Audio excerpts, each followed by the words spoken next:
একটা সত্যি কথা কি বলতো, আজকালকার জেনারেশনের বেশিরভাগ মানুষই জানে না কিভাবে ভালোবাসতে হয়।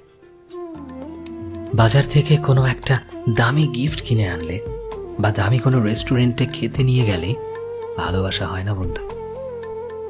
ভালোবাসা মানে তো সেই ছোট ছোট চেষ্টাগুলো, যেটা আমরা আমাদের ভালোবাসার মানুষটার মুখে সামান্য একটু হাসি ফোটানোর জন্য করে থাকি, যাতে তারা সবসময় হাসি খুশি থাকে।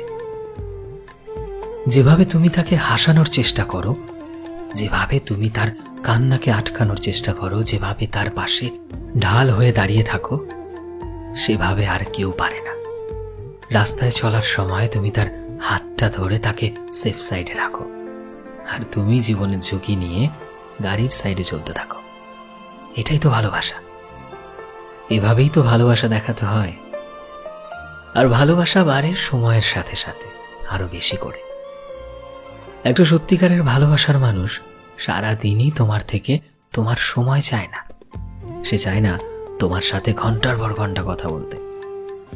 একটা ভালোবাসার মানুষ সব সময় অপেক্ষা করে দিনে একবার হলেও তোমার ফোন বা মেসেজ আসবে।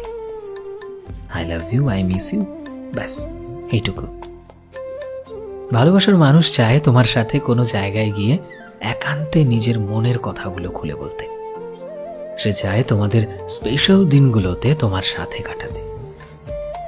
ভালোবাসা তো তখনই বাড়ে যখন তুমি তার যত্ন তার নিজের থেকেও বেশি রাখো। তার শরীর কেমন আছে, সে ঠিক মতো খেয়েছে কিনা, এই ছোট ছোট বিষয়গুলো তুমি নোটিস করো।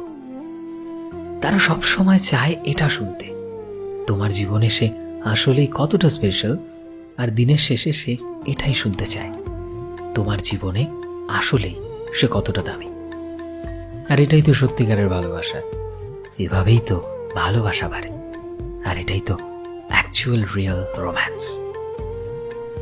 সো ফ্রেন্ডস, আমি শোভন ছিলাম তোমাদের সাথে, কলমে বিশ্বজিৎ। ভিডিওটি কেমন লাগলো অবশ্যই কমেন্টে জানিও। এই মুহূর্তে তুমি যদি আমাদের ফেসবুকে দেখে থাকো তবে প্লিজ আমাদের পেজটিকে ফলো করে দিও। চ্যানেলে নতুন হলে প্লিজ চ্যানেলটিকে সাবস্ক্রাইব করে দিও। আর যারা অলরেডি সাবস্ক্রাইব করেছো তোমাদের সবাইকে অসংখ্য ধন্যবাদ। দেখা হচ্ছে নতুন একটা দিনের নতুন একটা ভিডিওতে। টিল দেন সবাই ভালোবাসায় থেকো এবং সবাইকে ভালোবাসায় রেখো। Thank you.